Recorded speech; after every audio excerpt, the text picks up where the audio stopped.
You talk about your anxiety or your depression one time, and then you leave YouTube, and all of a sudden everybody thinks you're a goner.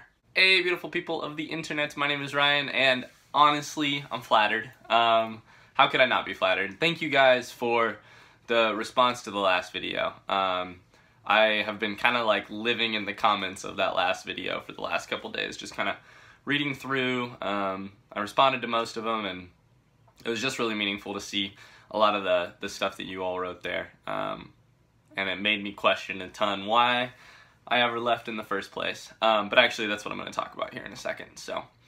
But I did think it was pretty dang funny. Funny is probably not exactly the word. The amount of comments that were like, man, as soon as you disappeared from YouTube, we just thought you were a goner. Yeah. No, still here, still kicking. Anyways, this video today is going to be kind of a two-parter. First, I want to talk about what happened and why I left YouTube. I think there's a lot of questions on that, and I just want to kind of give you my side of the story really quick, a quick story about, you know, what made me to leave in the first place. And then I want to talk about what this channel is going to look like moving forward. I want to, I think there's going to be some big changes, at least compared to how the channel was back in the day. So I want to kind of set the past straight and then maybe set the future straight as well. So I last made a video, I think it was December of 2016. Long story short, I just disappeared from YouTube. I didn't tell anybody. What was happening at that point in my life, I went home for winter break, and I was looking at my last 2 quarters of grad school, where I was going to need to write part of my French. I was going to need to write my ass off in order to finish my thesis, my creative writing thesis over at UC Davis, the school I was going to for grad school. And I was thinking about coming back to school, coming back to Davis, making videos, cranking out this incredible schedule of videos that I was trying to put out. Also writing for something like 60 to 70 hours a week, because when you're finishing that kind of stuff, you're just like, you are never not looking at your computer worrying about what you're writing, or revising what you've been writing. So of course I was busy, but we're all busy all the time, and we still find time to do the things that we need to do. So there must have been something else going on. I think what had happened is that I had made certain decisions about what this YouTube channel was going to look like, and those decisions eventually caught up with me. They weren't sustainable decisions about how I was going to make videos, how I was going to kind of be a person in front of the camera. And they all kind of caught up with me right at the same time. And very quickly, I hadn't made a video in 2 weeks, and then it was 3 weeks, and then it was 4. And it was kind of a big load off of my shoulders at first. I realized that there was a lot less pressure on me if I didn't need to make the videos. I realize now, looking back, that what that pressure lifting off of me was that I didn't need to make videos in a certain way that I had set myself up for. And that was the relief, not the not making videos part. Because what I realized pretty quickly, and it only took, it took like 6 weeks.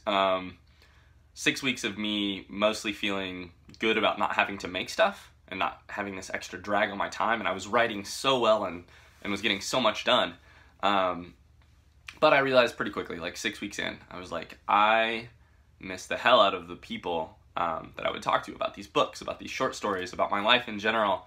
I miss having those conversations, and it turned out that the medium for us to have that conversation was that I needed to keep putting out videos. And so I sat there. I had a number of months where I had that question in the back of my head. I was like, how do I keep talking to these people if I can't make videos?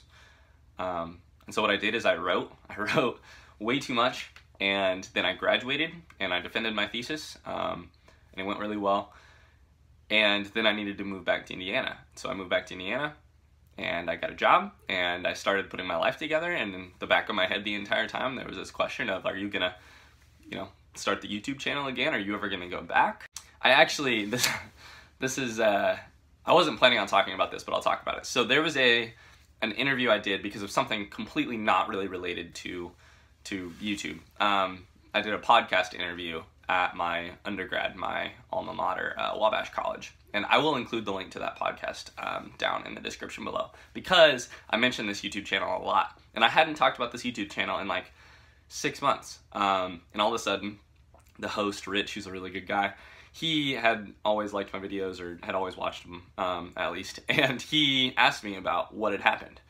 And I kind of had to, for the first time in public, say, this is what happened, this is how it went. And it turns out, in the telling of that story, to Rich, in that conversation, I'm sitting in front of a microphone, he's got a microphone, I'm telling him what happened. I realized the big thing, the big realization, which was that it wasn't that I needed to stop making videos, it was that I needed to stop making videos in the way that I had set myself up to make them. I'll talk more about that here in a second, because that's actually related to what we're gonna do moving forward in this channel. I'm also not gonna lie, I started this video making a joke about it, but my mental health was up and down. That roller coaster never stops, and I don't ever want to get off of that roller coaster, but I went through some lower periods during that. I also went through, and I would be remiss to not mention this, I went through some of the highest periods I've ever gone through on that roller coaster. Anyways, that's kind of the story of what happened. I'll tell you a little bit more here when we talk about what is going to happen in the future. What I learned about that break I took from YouTube and what kind of caused that break is that there were a couple things I was doing in the videos and in my YouTube life that were not sustainable for me. I think I did them out of actual kind of good intention, but I don't think they paid off well for me. So I've always kind of had this split between my life on other social media, Twitter not included, my life on other social media and my life on YouTube. Like, my YouTube life was this insular thing that I kind of I put away in one corner, and when I worked on YouTube, I worked on YouTube. And then the rest of it, like, I hung out on Instagram, I did, you know, Facebook, all that other jazz. But they were separate corners to me. It's obvious to me now that that is not the way to do things. So let's talk about what things are gonna look like going forward. I'm gonna keep making videos on the same kind of topics that we've always loved. You know, the books, the short stories. I've got new ideas for new segments, actually, that I'm super excited about. So you don't have to fear about the content kind of going away or veering in some strange direction, although I'm sure we will veer some, but that's just the nature of YouTube. But it's the way that I do that content. For instance, in the description of this video, I'm gonna do something I don't think I've ever done before, which is that I'm gonna post my Instagram. That sounds probably incredibly minor to you, but that is not minor to me. I want you guys to come find me on Instagram now. I don't wanna like cordon my YouTube life off in one corner and the rest of my life off somewhere else. I'll put the links to my, social media. Come hang out. I want to see what your lives look like. I want you to see what mine looks like when it's not this very curated medium on one specific social media platform. The second thing, and it might be the biggest thing, this might be the biggest thing that is going to change between what I did make videos about and what I will now make videos about. There was a thing that happened in grad school, and I only referenced it a couple times in these videos, but I was reading, say I was reading, this entire breadth of what I was reading during grad school, which was some of the best reading I've ever done. I was talking about probably 70% of it, and this is where all of my videos were coming from. But there was this 30% that I really wouldn't reference hardly ever on the channel. And I did that because of, I think, out of fear of what my personal relationships would look like with that 30%. That 30% was the writing of peers, of my professors, of my mentors, the people who in real life are very close to me and who are very important to me.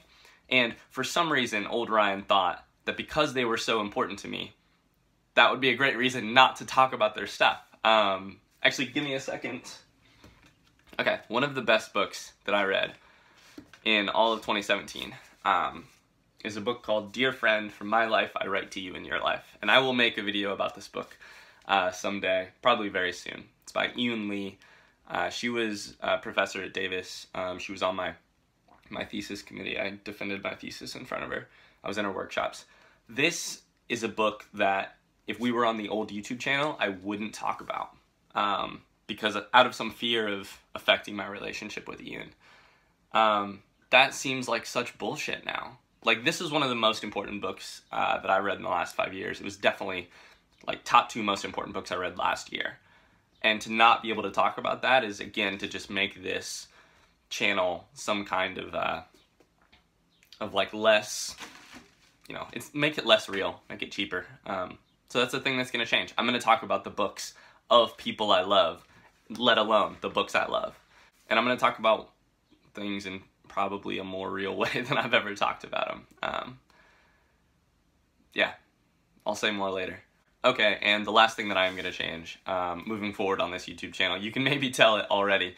My setup to make videos, actually, is so basic now.